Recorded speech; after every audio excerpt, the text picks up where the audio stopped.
Hi everyone, it's Roger and James here from the What's on Disney Plus podcast. In this week's episode, we're going to be taking a look at everything that's going to be coming to Disney Plus in September and sharing our thoughts on that. That includes also some early thoughts on Doug Days. We're also going to be talking about some trailers such as the Spider-Man trailer, some new TV shows like Nautilus. Going to be talking about a number of different bits and pieces as well from the Star side, like American Horror Stories, Only Murderers in the Building. Plus, we're going to be sharing our thoughts on some of the Disney Plus and Star originals from the last couple of weeks, including Vacation Friends, What If, Diary of a Future President, and Love Victor Season 2. But before we go into anything else, we'll just do a quick bit of housekeeping. If you haven't already done so, make sure you are subscribed either on YouTube or on the audio platforms such as Spotify, iTunes, Amazon, etc. You can find us all over there. And big thank you as well to all of our patrons, who help keep all the lights on, keep all the things running, because it just costs money to run everything. So a big thank you to Robert, J. Blue, My VCR Still Works, Bina, Joshua, Adam, Dawn, Martin, Jeremy, and Sarah. Well, also a big thank you to Sarah, Andrew, Jacob, Caleb, Red Marsman, Aero AF. We've also got Andrew, Cody, Darren, the Juice, Lauren, and James. Thank you for all of your support. Really does make a massive difference in like I said, paying all the bills and all the bits and pieces. So let's jump into it. So last week I was a little bit of a different episode. Me and Mo were talking all about Star. I'm 6 months in. I was actually on a Disney cruise. So not only was I on vacation for the weekend, it was about a 3-day cruise. It wasn't like it was a really long one, but I was out off the coast of France with no Wi-Fi and no 4G. And in all honesty, it was like one of those, I'm just having a couple of days disconnected. It was lovely. The captain managed to find the sun, so we kind of pretending we were in the Caribbean. Saw Mickey Mouse, saw Black Panther and a few other characters running around. They also had Black Widow and Jungle Cruise running in the theater, which was quite cool. If I hadn't already seen them, I might have gone and seen them already. I was hoping they had Free Guy, because I would have actually gone in and watched that one in there. And they had like a load of stuff on demand if you wanted to watch it. Like the music channel was prompting Disney Plus. Even in the survey after I'd bitten off the thing, one of the questions was, do you have Disney Plus? So there we go. So that was a few little things. So it was nice having a little bit of a break. Also, then on Tuesday, I then headed up to London for a special Summer of Disney Plus event that Disney was putting on. Had a whole host of bloggers and influencers and some celebrities and stuff there. Generally, I think it was more of a case of just kind of celebrating Disney Plus and just for everyone just to get together a bit, because we've not had any opportunity to do that since Disney Plus launched here in the UK. So we've been in lockdown pretty much at some point since it came in. So it's been a lot of fun. So it was a nice just getting out and just seeing some great stuff with Soul and eating some fantastic food based on Raya and the Last Dragon. It was really nice just to kind of get out of the house. So yeah, it was nice just to kind of get out there. But nevertheless, let's jump into it. So let's now start looking here at what's going to be coming up in September. Now, this is based on the United States. And with that there will be some differences, and also there will be most of the originals and stuff will be the same. But let's jump into it first off. So the big one to kick things off is on the 1st of September, we're making Doug Days, which is 5 new shorts. These will all be coming at the same time. So if you liked Up, you're going to love these. I have actually already seen them, which is great. They are a lot of fun. They are about 5 or 6 minutes a piece. They've got Carl in them. They've got you've also got Russell's in one. But mainly, if you like Doug, you can't go wrong to this. It was a lot of fun. Really enjoyed them. Why I kind of wish in some ways they maybe stretched them out a little bit more rather than dropping all 5 of them at once. I think that might have been a cool way of doing it. But I'm really thinking everyone's going to really enjoy these when they drop on Disney Plus next Wednesday. Kind of just nice to see a bit of, the quality as well, that's pretty high up there. They definitely didn't pull any punches on making these ones. About how long are these ones, like each individual one? Well, they vary from about 5 to 9 minutes, but if you take out the introduction and the credits, they're probably about 3 to 6 minutes a piece. The credits do expand the runtime just a bit. Also, were these made by Pixar, or were these outsourced? Yeah, these actually were made by Pixar, which is good, which is always a good thing. So that one's pretty good. So moving on from there, on that same day, we're going to be getting the last 2 episodes of Cesar Millan's Better Human, Better Dog. and then a couple of new episodes of Disney Junior: The Chicken Squad. It's important to note with the Disney Junior stuff, that's all a bit that's very much depending on your region. They can really vary what they're doing. Plus, we got new episodes of Chippendale Park Life, a new Marvel Studios Legend, which will be featuring the 10 Rings. Now, did you happen to catch this week? They did a surprise edition and added "Oh Hail the King," which is a Marvel one-shot that was originally on the 4 Dark World Blu-ray. Did you catch this one? Well, I saw that they posted it. I'd seen it before, so I didn't watch it. But yeah, I did see it on the What's New tab. Yeah, the banner. I did watch it again yesterday because it was a little bit like I can't remember it, and just kind of to get ready for Shang-Chi. So I'm glad they put it on there. It kind of actually nicely set up the fact of, there is the other Mandarin, then the 10 Rings, and somebody wasn't happy with him kind of taking his name. So I thought it was great that it was on there. It was just a great surprise edition that they added on next week. But obviously that Marvel Studios Legends will kind of nicely get us ready for Shang-Chi, which drops next Friday at cinemas. I think I'm gonna go see that on Friday morning when it comes out. I think hopefully most of the kids will have kind of gone back to school at some point. But I'm a bit like, well, I've been on a cruise and I've been to London. I'm at that point now where I feel like I've maybe broke the back of kind of being a bit like people. I feel like that's kind of has helped me kind of get out over it a bit this last week. I've already got tickets for Thursday coming up, so looking forward to seeing it. And yeah, we'll have our week on that one. Yeah. Well, I'm definitely gonna go see that one next Friday. But this is nice, so that will get me nicely warmed up when we see this one. We also got another new episode of, I think it's the finale of Monsters at Work, and plus new episode of Turner and Hooch and What If. Have you been watching that Monsters at Work? I really feel like I've just completely just fallen out with that show. Of just like I kind of got after like 3 or 4 episodes and like going, yeah, this is kind of. I know you were trying to get the story moving along from what happened after they won, but nothing really is. I don't know. I just lost interest in this one. I don't think it's any surprise. No. I did not watch the last 2 episodes. I also didn't watch the last 2 episodes of Turner and Hooch. It's just we're not the target. Well, Turner and Hooch, you might be the target on, but yeah. But Monsters Inc. obviously is aiming a little bit for a younger demographic than we were kind of hoping for, which is fine. You need it. You need stuff across the entire range for people, but I don't know. It just wasn't taking any risks. It was using old cartoon format cliches, which was fine. It was doing them. It was executing them well enough, but it didn't have its own voice, and there are just problems with it. So I might end up watching the rest of them at some point, like just putting it on and letting it run while I'm working, but. I need to do that. I need to do that with Turner Hooch. I obviously like the last 2 weeks have just been a blur. I've just been busy and stuff. So it's just like Turner Hooch just we're right down the list of like what to watch. It just kind of, I would say, I was just like, oh, it's not. It hasn't caught my same attention. It's not like you've got to watch that on Wednesday morning when it drops. I'll get there eventually. I did enjoy it, but. I wouldn't say I missed it. It's a bit of a kind of a bit of a strange little series, that one. Yeah. Well, it's a little bit of a stronger reaction for me because we obviously had the break last week. Yeah. And then this week, and I'm like, well, I don't have to watch Turner and Hooch last week because we're not going to talk about it. It's like, actually, I'd be happier not watching it. And yeah, that's kind of what ended up happening. Then on Tuesday, September the 2nd, they put down behind the scenes of Growing Up Animal. Now, whether or not this actually drops on this Thursday, I don't know. It might be a bit of an experiment. On all the other lists, like in Australia, Canada, and the UK, it hasn't got it down as a Thursday. So I'm kind of still treating that one a little bit like that might have been a mistake. Then on Friday, September the 3rd, the US would get Dark Phoenix and Tomorrowland. And there'll also be a brand new concert, Happier Than Ever, a love letter to Los Angeles, with Billie Eilish. Again, we have mentioned this before. James, you didn't have a clue who she was. So. I still don't know who she is.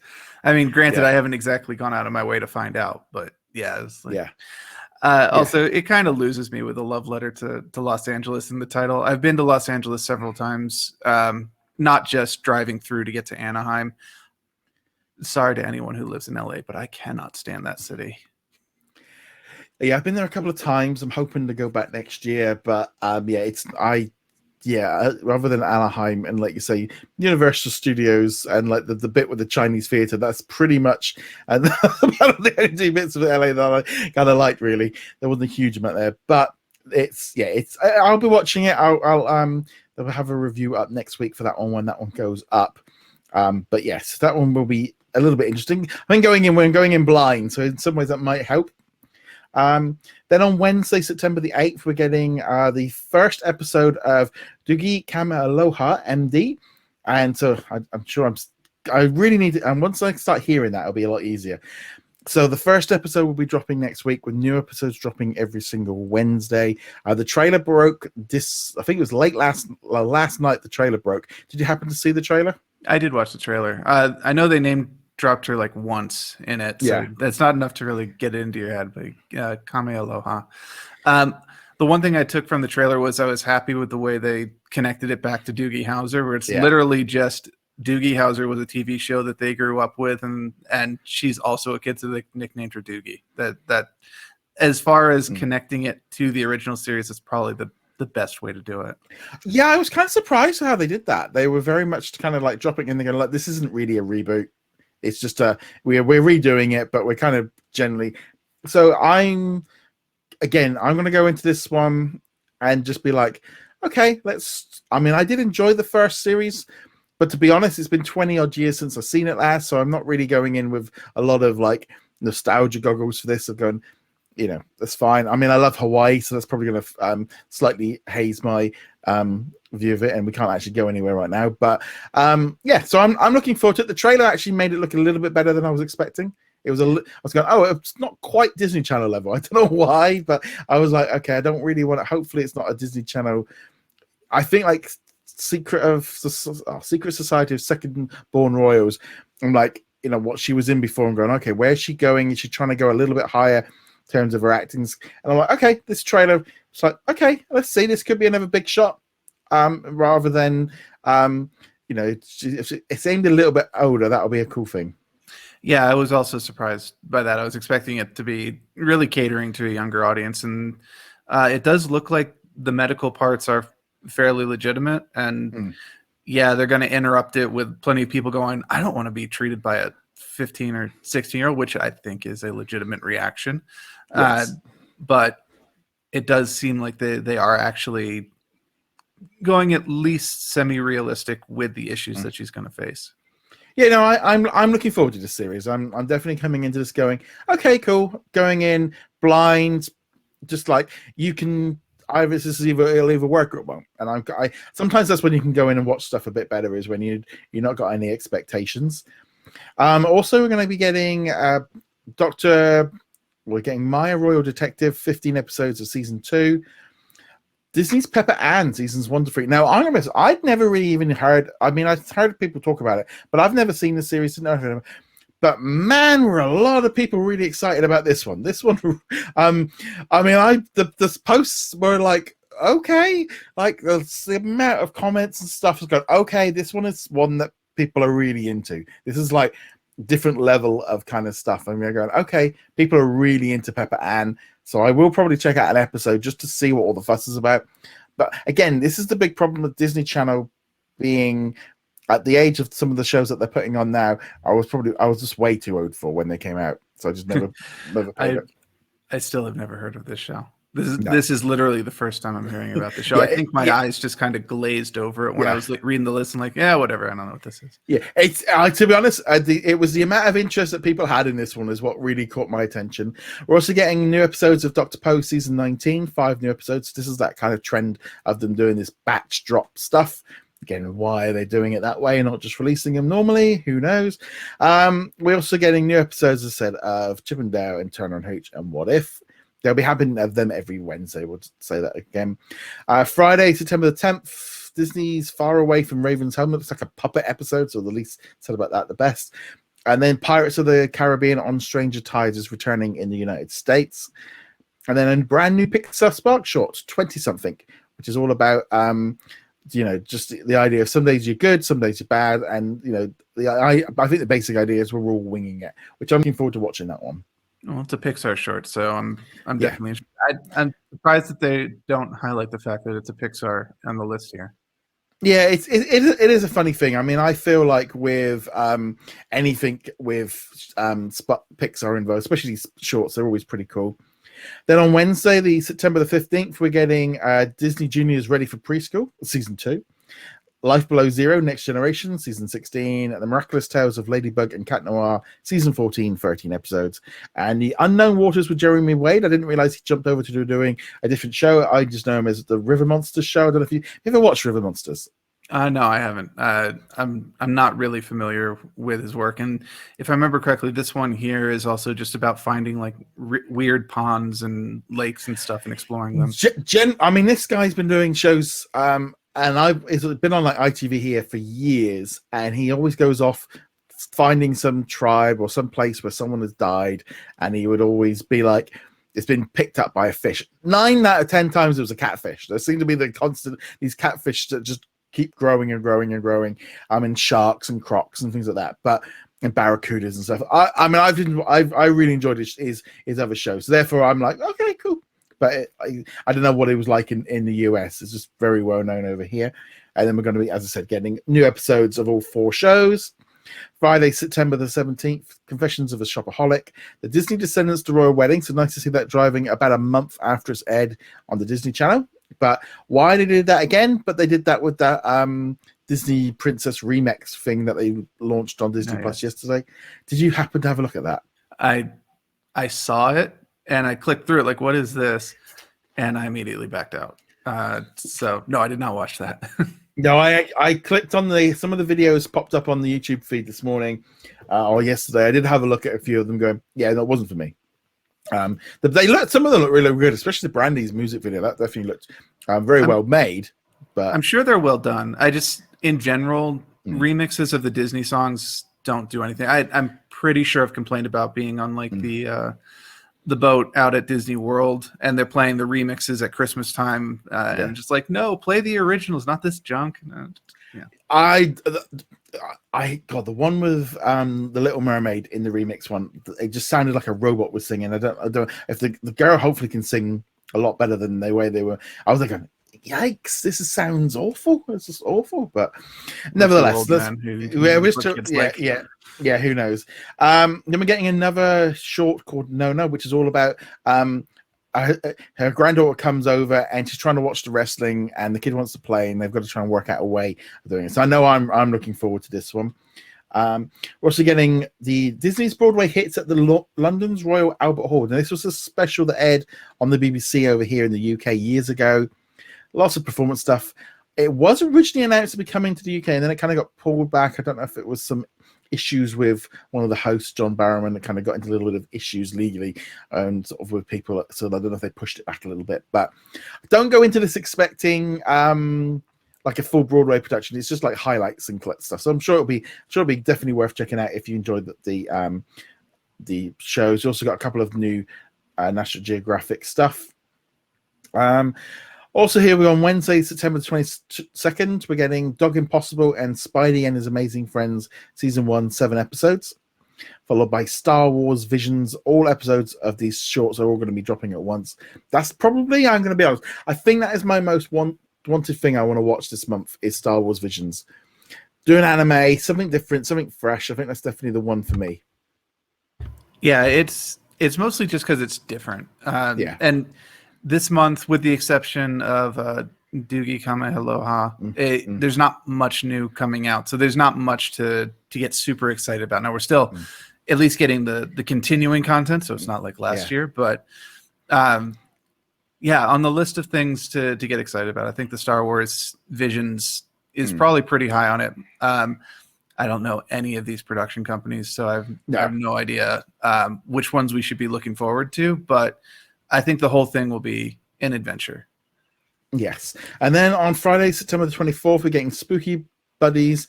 Fault in Our Stars is returning, and A Spark Story is like a making of documentary of how they made the 2 shorts that we've seen in the previous 2 weeks, which is a little bit more in depth than we normally see, but that's not a bad thing.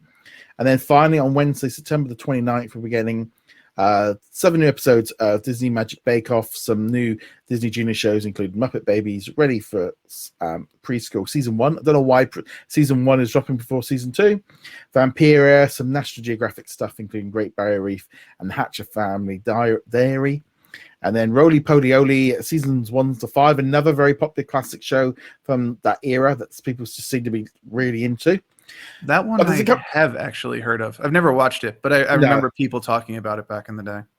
Yeah, no, I just knew a lot of people were asking for it. So again, that was a very popular one when we put up about that one.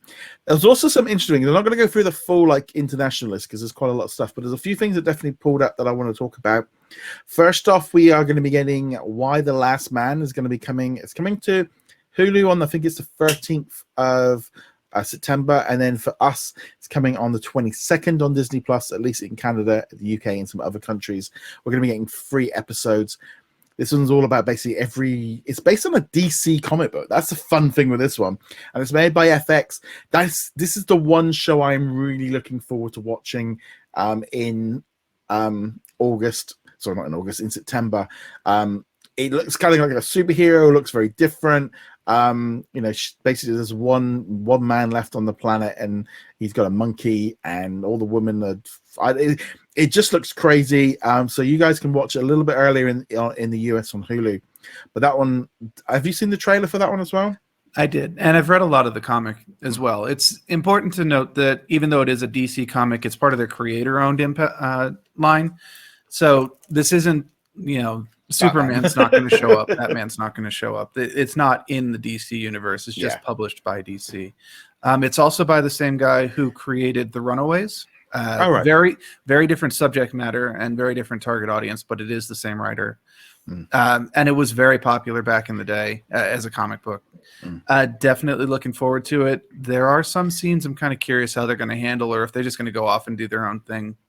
Take the premise and then go in their own direction with it. But yeah, definitely looking forward to that. So the obvious question whenever we get a Hulu / Disney Plus is, will it be dropping entirely? Now, I know you said 3 episodes for Disney Plus, but it's getting the whole thing on Hulu right at the beginning? No, you're getting it weekly as well. I think you might get I don't know if you're getting I think you might be getting them weekly, and then by that time we catch up with them. I don't know how. It's all a bit iffy of how they're doing it, but we are going to be getting, I think we're a little bit ahead of, I think the US is getting them 3 episodes, and they're doing a little bit different. It's a little bit of why they haven't fully lined it up yet, but yeah, we'll be covering it on the Disney Plus schedule rather than on the Hulu lineup.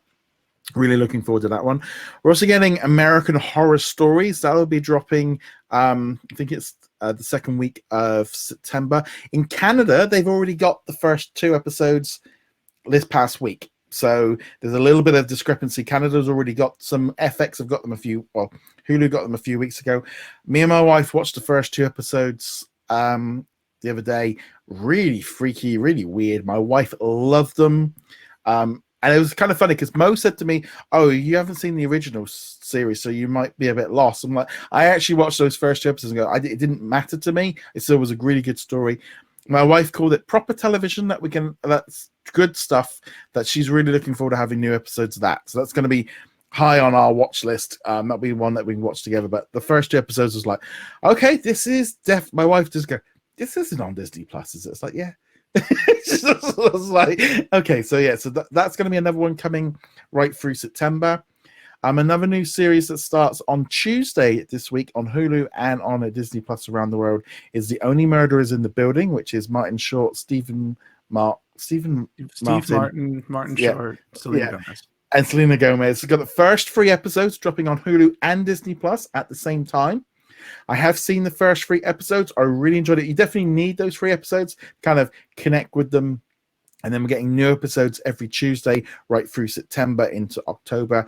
Really love it. I'm fully in on this series. Great stuff. This is exactly the kind of stuff. It was really funny because I was watching breakfast television this morning, and they're going what to watch this week. And this came up, and of course over here it was just coming to Disney. Oh, it's coming to Disney Plus on Tuesday. It's like, yeah, there's none of this star malarkey. They're just even the TV is just kind of calling it. But great show. Loved the first 3 episodes. The full reviews over on the website.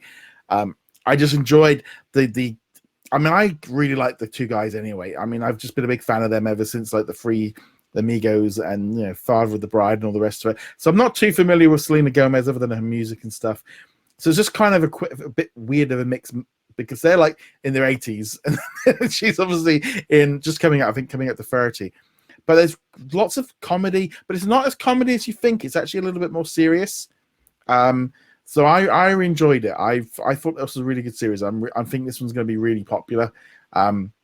So we'll be going into hopefully next week when you've seen it as well. You can kind of give some feedback. But again, I feel that really, really lines up this whole issue right now of, you like I said, you look at the September lineup for the US and you're like, okay, Doogie and Visions. That's pretty much it.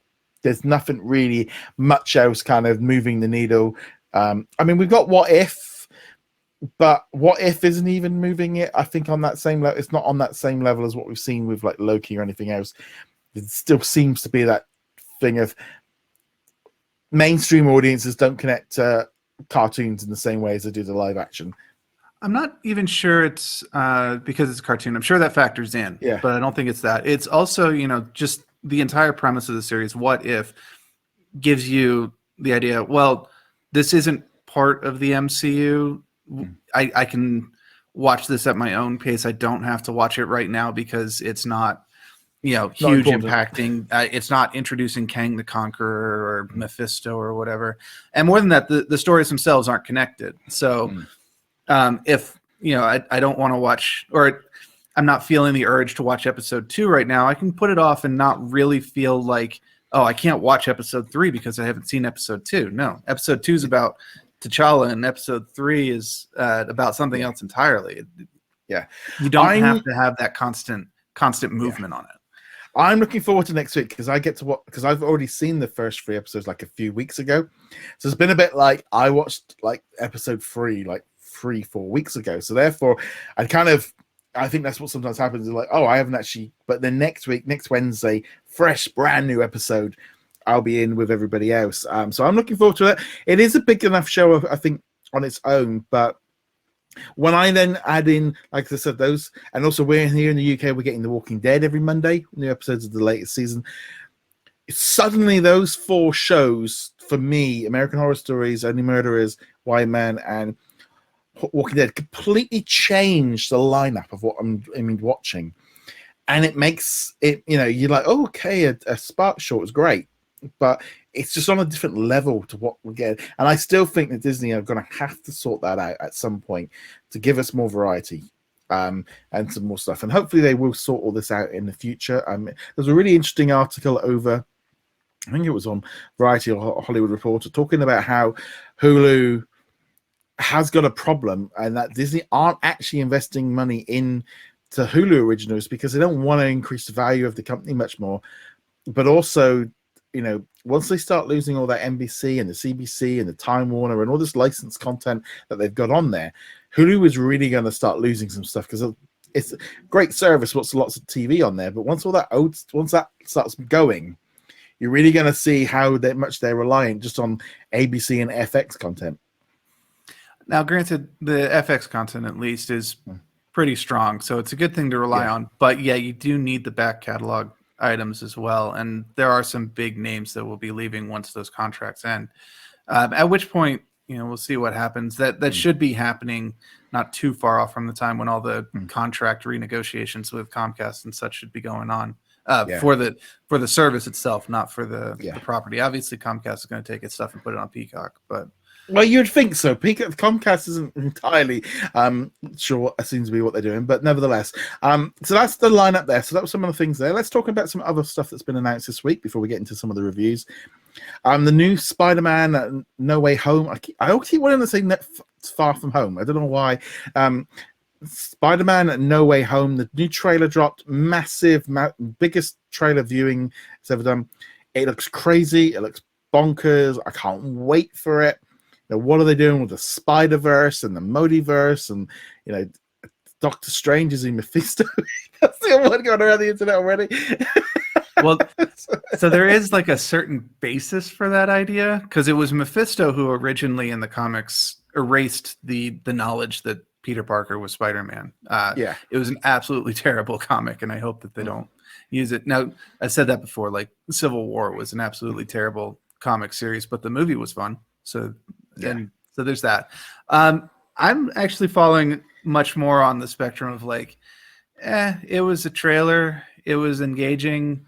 It doesn't feel like it's a Spider-Man movie. It feels like it's a Doctor Strange movie, much the same way that Far From Home kind of ended up not being a Spider-Man movie. It was kind of an Iron Man Jr. movie. I don't know.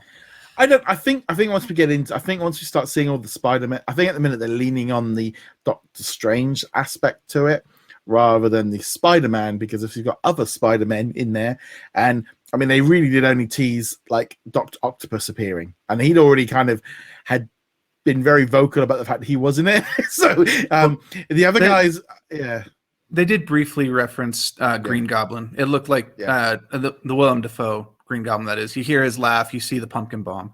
Yeah, you also get Sandman. You also get electricity for Electro, and I think there's some claw scratches on. So there's a lot of talk about him being the Lizard. So this is their way of kind of doing the Sinister Six, and they're basically going to have to bring in some different Spider-Men to help him out from the past. It's entirely and there's also been a lot of talk as well this week of like Doctor Strange and the Multiverse of Madness is going to introduce Sony and Spider-Man, are going to introduce more of the Fox, maybe the X-Men. There's a lot of stuff floating around right now of this multiverse has just set off everyone going, we can say anything and it could be true. I think we need to be very careful about our expectations on that one, because I mean, we went into WandaVision going, this is going to be the introduction of the X-Men, and it's going to have Mephisto, and it's going to be all of the universes coming, and then of course it wasn't. It was Peter Boner. It was not, and then people are like, Loki is going to bring in everything, and while it introduced the idea of fractured reality, it didn't bring in stuff from other universes. It didn't bring in the Fantastic Four. I think that was the other one. We're going to get Reed Richards. It's going to be the Fantastic Four, and that didn't happen. So, not saying it's not going to happen in the Multiverse of Madness, but keep our expectations in check. So if Reed Richards does not show up, if Hugh Jackman doesn't show up as Wolverine, we're not like, why did you do this to Marvel? It's like, no, we did this to ourselves. Personally, I'm still going with the idea of I want to keep that X-Men series away from it. I know they're going to bring Deadpool in at some point, but I don't know. I suppose now with the multiverse, they can just go, oh yeah, it was a different time one, and that's that's the easiest way of them getting around it while acknowledging that it did exist. But I don't know. So the Spider-Man trailer just looks great. I'm looking forward to it. I mean, a lot of talk as well about Daredevil, or whether or not he was, is he going to be the lawyer that gets him off, and whole host of stuff. I mean, my only worry is when they start having, in one way, they have too many characters because it distracts, but we're at that point, I think, with the MCU where it's so big, you can just have a character just walk in for a scene and walk back out again, and you've already got them established. Like, they don't have to work, you don't have to introduce them or do anything. They just come in, do their thing, and leave. I mean, we kind of had that with Photon in WandaVision. Again, going back to that, where her character was important to the series, but it really was just like, no, we're setting you up so that you can be used in Captain Marvel too. Yeah. And also apparently Ironheart has been spotted on the set of Black Panther 2, so she's going to be getting her own Disney Plus series, so she's being introduced in that one there. There's also been a lot of talk this past week of Werewolf by Night getting its own, maybe a Halloween special, and they're filming that one next year. They're looking for a Latino 30-year-old male for that one, which would be, I think it's Jake Gomez is the character they recently rebooted, rather than Jack Russell, which is the Terrier, yes, Terrier by Night. I Werewolf by Night is a character I've never read. I didn't even know about until recently. I'm very, to me, it just sounds like an awful name of a hero. Oh, it's an awful. It's right up there with Man Thing on the list of terrible names. The biggest thing that you can connect to Werewolf by Night, like his biggest contribution to the universe, was that his comic introduced Moon Knight, who obviously will be getting. Wasn't it the other way around? Or wasn't it Moon Knight introduced? I'm I think it was. To be honest, I'm pretty sure it was Moon Knight appearing in Werewolf by Night. Yeah. But now you've got me questioning myself on that one. I'm not going to bother to look at that. No, well, it's one of the other. Those two characters are connected. Yeah. That is the biggest thing for Werewolf by Night. That said, if they really want to lean into the horror, yeah, sure, why not? Werewolves are always fun. And also, maybe a special might kind of give them an out of going, well, it's not really a movie, but it's not quite a series, so we can go a little bit shorter, try something out. And also, maybe even, is he going to be introduced in Moon Knight? That's the other question going on. There's lots of stuff going on. There's so much... Because they've been filming stuff for Black Panther 2. They've also, I think I saw the other day, like Mark Ruffalo, someone had put up a picture of this girl meeting somebody, met Oscar Isaac outside a hotel in Budapest, and then in the same hotel met Mark Ruffalo, which is because I know maybe he's doing a cameo, which might also connect up with it. So, but we don't yet know. There's so much stuff going on around. I mean, it could literally be doing anything, but there's a lot of Marvel stuff floating around. So it's going to be very fun how this one all works. Also, this past week, Disney was at the Edinburgh Television Festival. And at the event, they announced they're working on a brand new 10-part series, Nautilus, which is going to be, I think, filmed here in the UK.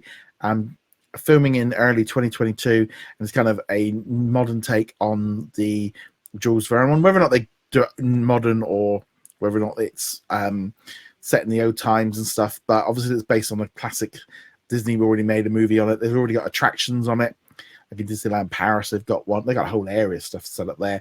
So this one could be fun. Again, this is Disney are trying to do I think it's 50 European exclusives for Disney Plus by 2024. They've announced probably about 15, 20 of them now, but they're really ramping up production. And then with those ones, we should be able to see them everywhere. And some other shows as well. They'll end up probably on Hulu in the US. But yeah, just more stuff is always nice. Yeah, and I'm looking forward to this one. I enjoyed exploring the Nautilus when I was at Disneyland Paris a couple of years ago.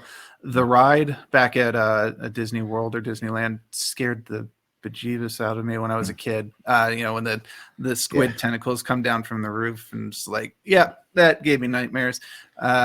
I would have loved to have done it as an adult, though. Now, obviously, it's the Finding Dory ride. But yeah, I don't think I ever did. I think they were building the Little Nemo one when I last went to Disneyland, and that was the problem. So they I'm just checking in because I'm pretty sure there's also Nautilus stuff that I did at Tokyo Disney Sea as well. There's a whole a section over there. You can enjoy a meal or something there. So I remember seeing something before when I was in Disneyland Paris, and Disneyland Paris has a whole area as well. There's quite a lot of stuff with this movie, so it's nice to see them doing this one. Right, I think that's going to pretty much wrap up the news portion of this week. Let's now talk about some of the recent Disney Plus originals. We're going to start off with What If. So we'll talk briefly about last week's and this week's episode with the Avengers being assassinated, and also T'Challa becoming Star-Lord. What did you think of the Star-Lord episode? So it was a really fun episode. It was nice to see them playing around with the idea of one very small change resulting in very, very big changes down the line. Because obviously with this one, they get to start it in 1988, and then so we get 30 years of T'Challa just changing the way everything goes. Yeah. And there were some fun twists in it. It was fun to see some of the characters. It did have that what if, not necessarily a problem, but tendency to be we're going to literally show you what every character is up to, even if they only get a 10-second splash. We've got Drax being a bartender for no apparent reason. Here's Korg's arm for whatever reason, even though Korg is a completely unimportant character if you take Thor out of the mix. And it's but it was still a lot of fun. I think Thanos was the thing for me. It was seeing him in there. That was a bit oh, And he's sitting there talking, well, I got this idea, you know, where if I wipe out everybody, and they were like, it's a dumb idea, don't do it. Just like, and I was like, wow, they got Thanos in here. I just wasn't expecting him in just a bar scene. It just obviously just threw me off. Of just how all that worked. And yeah, I really enjoyed that episode. I think because they were allowed to go off and do something completely different. It wasn't just a rehash of like, because I felt like the Captain Carter one was a bit like, oh, this is just a rehash of Captain America. Whereas that Star-Lord episode was like, no, this is just way off in, you know, cuckoo land. It's just like they've completely gone off and just allowed to just roam to do some weird stuff.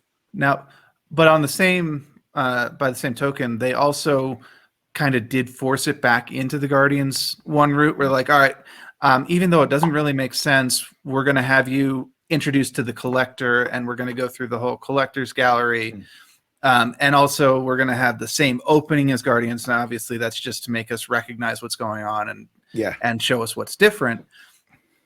But they did kind of force it back into the Guardians path. And that was, it's not even a complaint, just like an observation about it, is that the show itself didn't really have a story. It was just, this is how things are different because T'Challa is Star-Lord instead of Peter Quill. And then just here's random adventure with them going off against characters that you recognize. Nothing wrong with that, but at the same time, when you look back and you're like, it's a cool collection of characters being different. Yeah, I definitely feel like I think there's a lot of emphasis on that one because of Chadwick Boseman's performance in it. I think if you took that out of it, or it was just somebody else's doing the voice, it would have been it might have been viewed differently. And there's certainly that. Obviously, there's a certain bittersweetness to it. He did a great job with this episode. And yes, definitely. It's too bad we won't get more of his Black Panther moving forward. But they didn't know that at the time, as far as I know. I think only the upper brass knew what he was fighting against. So. Yeah. And also we had this week's episode where Black Widow is trying to track down the murderer of the Avengers, this was a really strange episode because I remember getting to it and going, okay, I was only when it really blew up the Hulk. I was like, okay, that's a bit different. And then suddenly Yellow Jacket turned up. I go, okay, we've gone way off where I thought we were going in this series. But for me, it felt like it took like 20 minutes to kind of get to the point of going, okay, now I understand what's going on. It was a bit of an odd one. I didn't necessarily enjoy it. It was probably the weakest of the three I'd seen. I enjoyed it because it was the one that kind of made you go, all right, I don't actually know what's going on in this episode intentionally. Captain Carter, like you said, it really is just first Avenger, but Carter is Captain America or Captain Britain, as opposed to that. But it's otherwise the same story. And as we were just talking about, the Star-Lord episode really was, well, this is what the universe would be like if T'Challa was Star-Lord. This one was very much like, nope, you're familiar with these events, but we're going a completely different way with it. It becomes a murder mystery, like what's going on? Who is the bad guy here?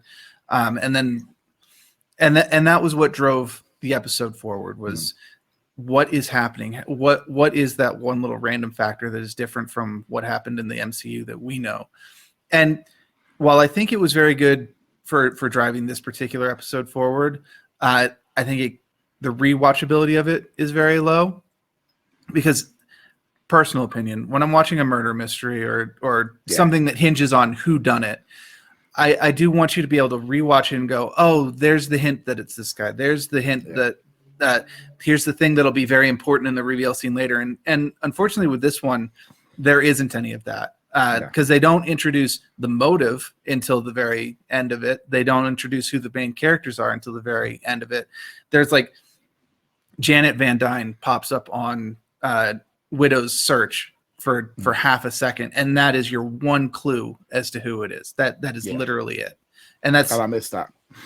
And it's only 2 or 3 minutes before they actually reveal who it is anyway. No, I definitely felt like that one was like a weaker one. So it'll be interesting to see where all this one goes from now on. But generally as a whole, how are you feeling with What If? Are you enjoying it more than Bad Batch, or? I am definitely enjoying it more than Bad Batch, but mostly because like you don't really know what you're going to get each week. Yeah. And they do seem to be letting the creators just go off in whatever direction they want. You can either do, we're going to remake Captain America, but it's Carter, or this timeline is absolutely, completely, 100% different, and we're going to blow the Hulk up. Like, literally just blow him up. I think it's cool as well with the idea that they kind of redid some of the stuff from Incredible Hulk, because, I was, that kind of always feels like we're not allowed to do that. We can't go over there, but they obviously can do it. I mean, on the one hand, yeah, I agree with you. It's like, oh, we are directly referencing the Edward Norton Hulk. This whole sequence looks like it is from that movie. Yeah. On the other hand, this is also the same thing I was talking about with the T'Challa episode, where it's like we have to force in something that looks familiar, even though it doesn't necessarily make sense with what's going on with the story. No. But over that has been pretty cool. We then had a new movie drop onto Hulu in the United States and onto Disney Plus around the world, was Vacation Friends, which is a new kind of holiday comedy with John Cena. I watched this one here. Now, I am a big John Cena fan, so that kind of maybe blurs the line a little bit for me. But for me, this was just a summer comedy. It's a bit stupid. It's a bit out there. It's not. It's not. Yeah.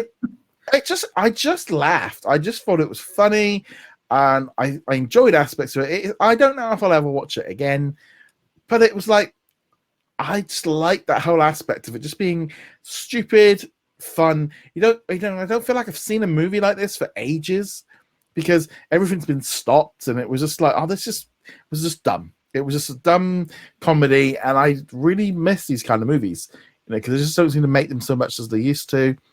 Obviously, the fact that we can't get to Mexico, for us, it's on a red list, so we're not allowed to go, and so therefore it's just like, this is about the closest we're going to get. I love Mexico.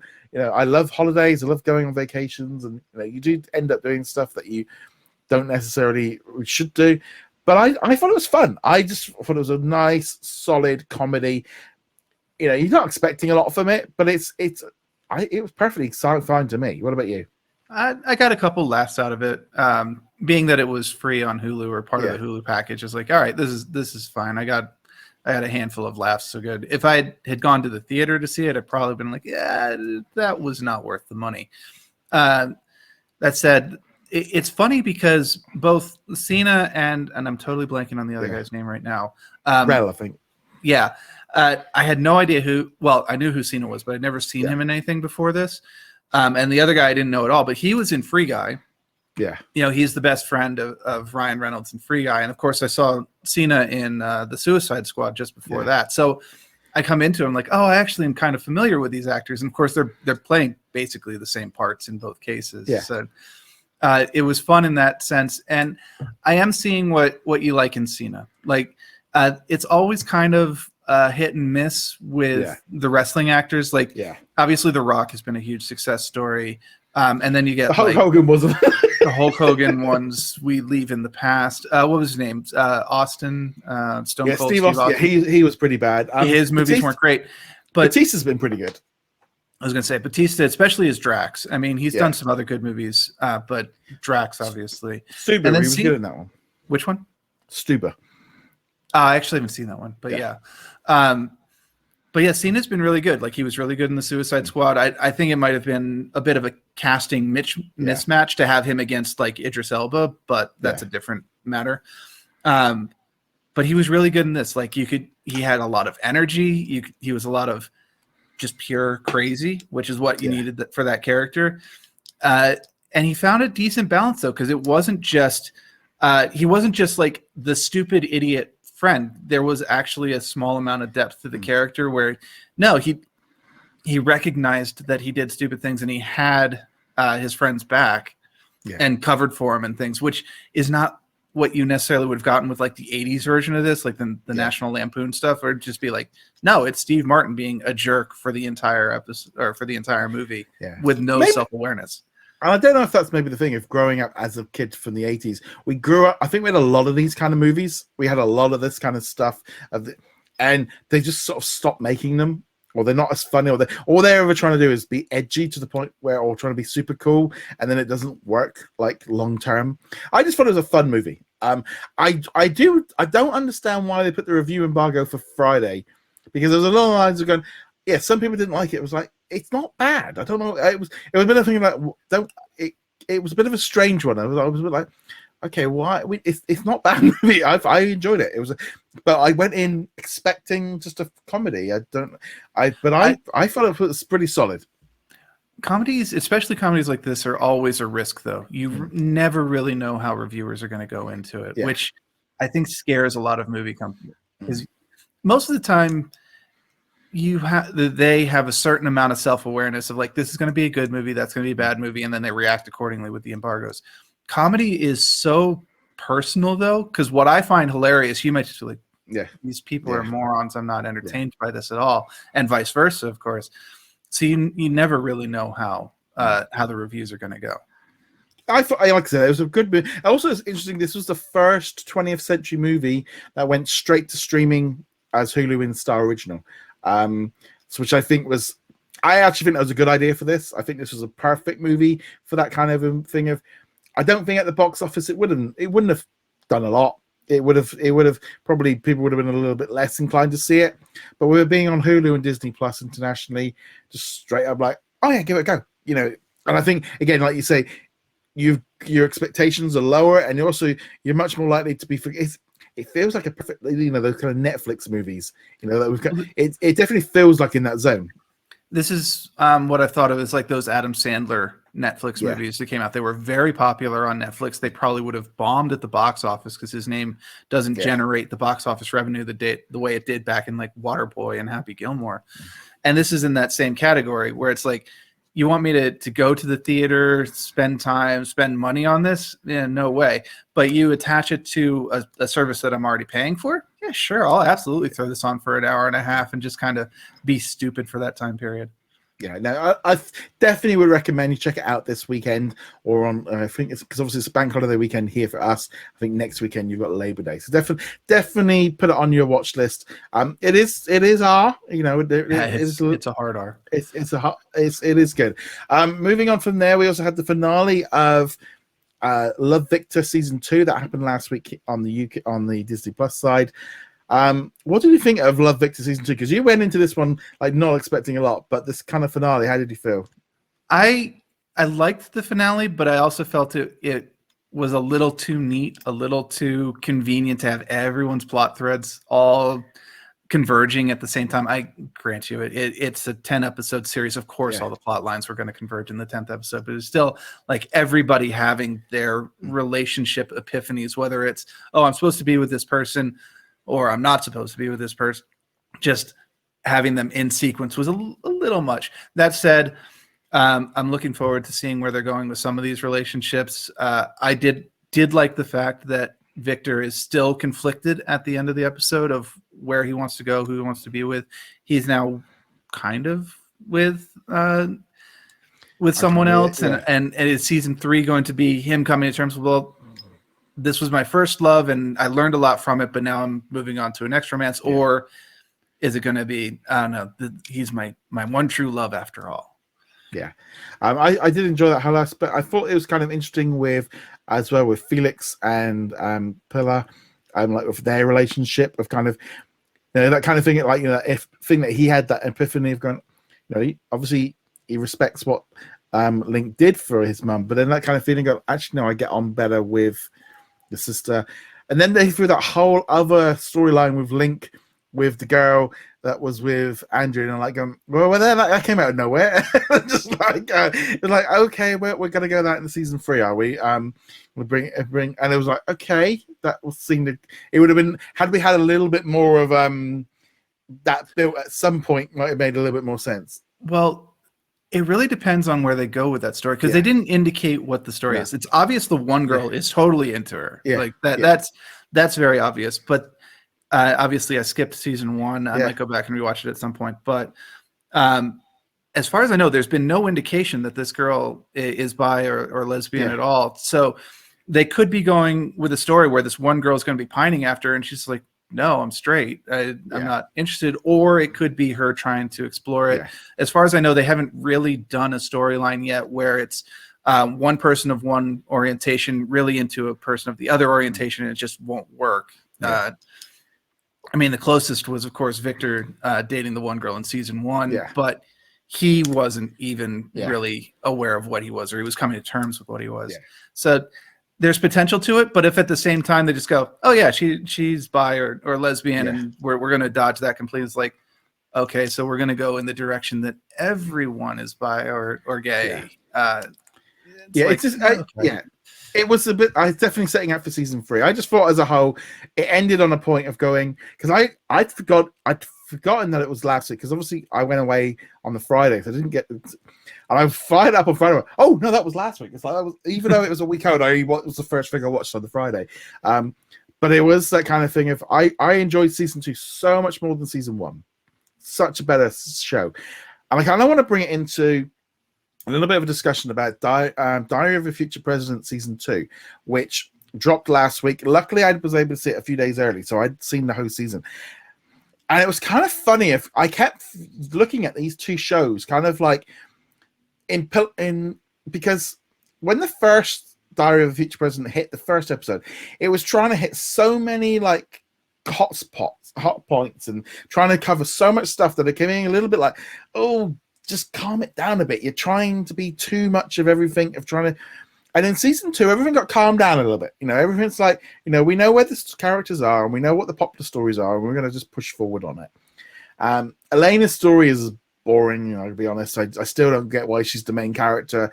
I know they she's the future president. They did add a little bit with bringing in Gina as the imaginary like president, rather than her being in the Oval Office. Now she's just helping out and just appearing in scenes, and I actually improved it a lot by having her involved in the scenes and kind of being, her subconscious from the future. That helped. But just the whole thing with the parents just kind of becoming used to each other, with being, the issues of being, bringing a new boyfriend in and like becoming part of the family. That was the main story with them. And then Bobby's is all about him coming to terms with his sexuality.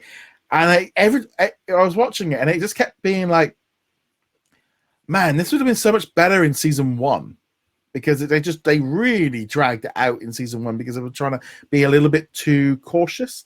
And I watched this second season, I'm going, this is essentially what happened in season 1 of Love Victor. It literally was like, okay, so he's coming to terms with it. They do a kiss, and he's with somebody, and then it's kind of, and he comes out to his mum and all this, and it literally was like, man, they hit literally every single main point from Love Victor season 1. The only difference was it was all very positive. It was a very kind of like, he never got any response, any negativity from anything along the way, and I thought it was a very good story, and Bobby's story was the main thing I was interested in. But it was a little bit on the lines of, man, this was just Love Victor season 1 light.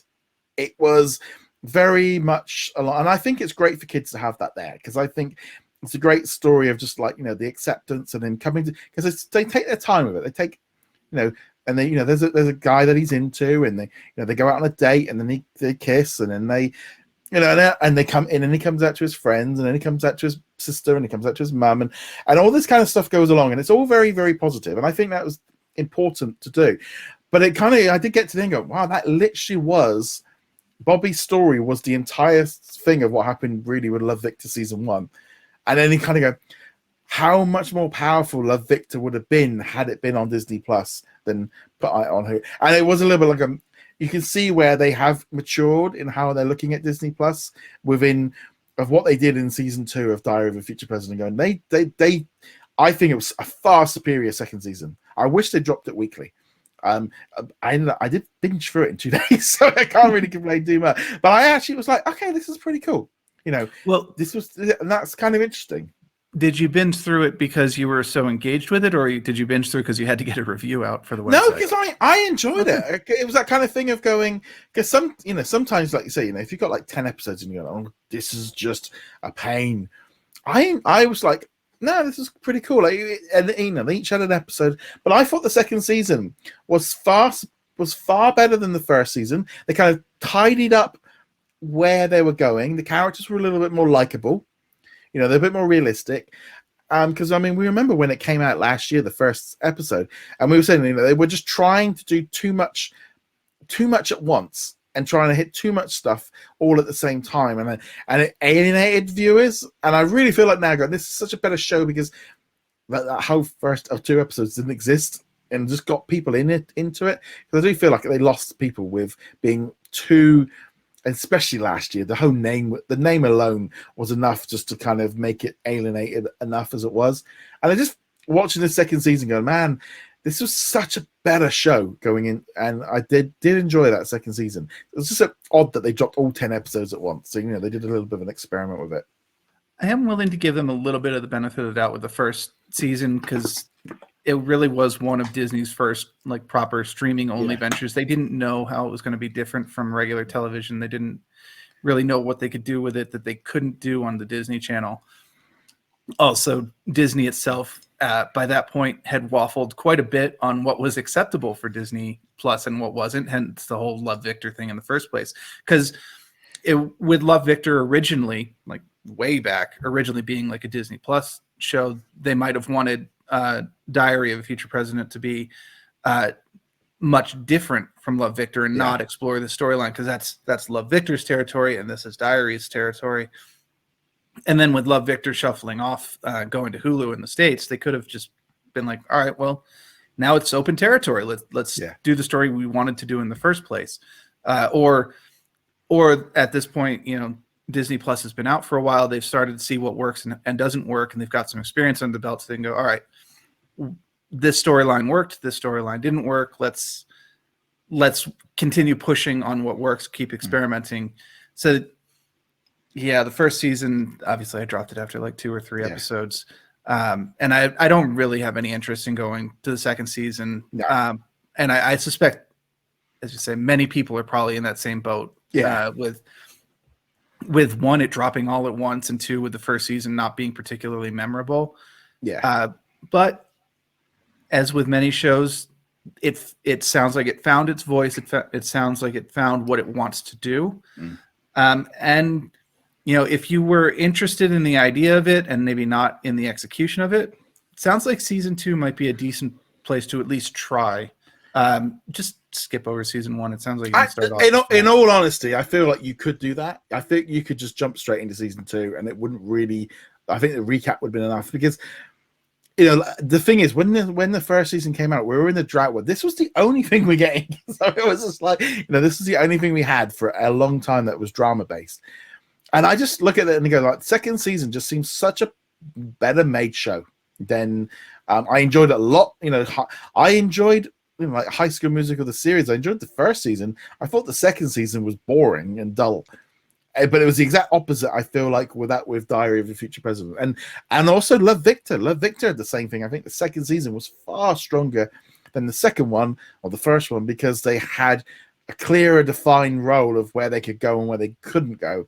But which is sometimes good. You know, this is some of the things. Sometimes when they drop shows in the first season, they need time to kind of, you know, maturing, work out what all the little kinks and stuff. But it's definitely The one last thing to remember too is, of course, when they greenlit Love Victor season 1 and Diary of Future President season 1, Disney Plus was still very much an unknown. Is it going to be successful? We know it's going to be a certain amount of success because the Disney name by itself will do anything. But they could never have predicted that the pandemic was going to hit, which was going to make streaming services explode. And the Disney Plus would be the hit that it was. So, you know, Diary of the Future President, the first season of Love Victor, and you're like, here's your budget, be careful with it. And then season 2 comes along, we're like, man, Disney Plus is doing extremely well. You may not have done extremely well, but here's a little bit of a budget expansion because let's give it a shot. I feel as well, I think, again, Disney Plus was being so safe last year.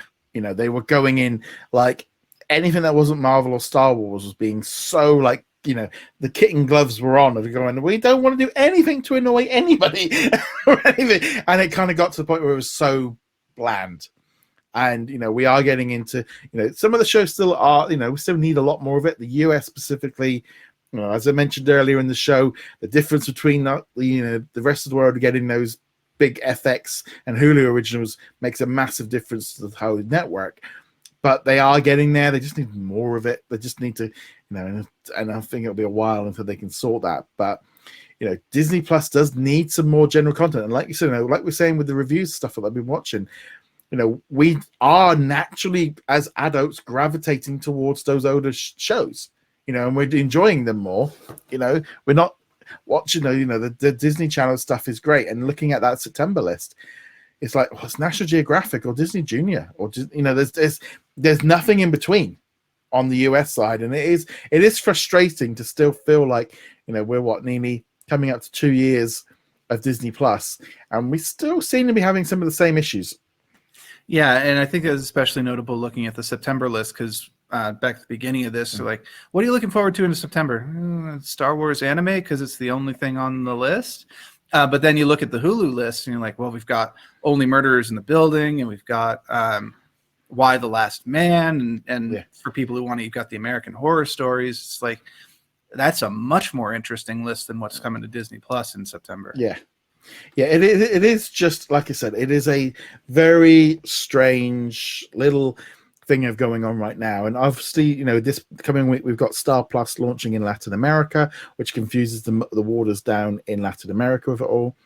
But yeah, it's all very interesting of seeing what's going on right now. But I know myself, like, all of the Star stuff has just made, what I watch and what I don't watch it's so much more exciting, And then when I throw in a few things like the Pixar and the the Disney stuff, it is much more. It's a bit more refreshing because I'm seeing other stuff. But definitely a nice mix of stuff. So next week we will be talking again about What If.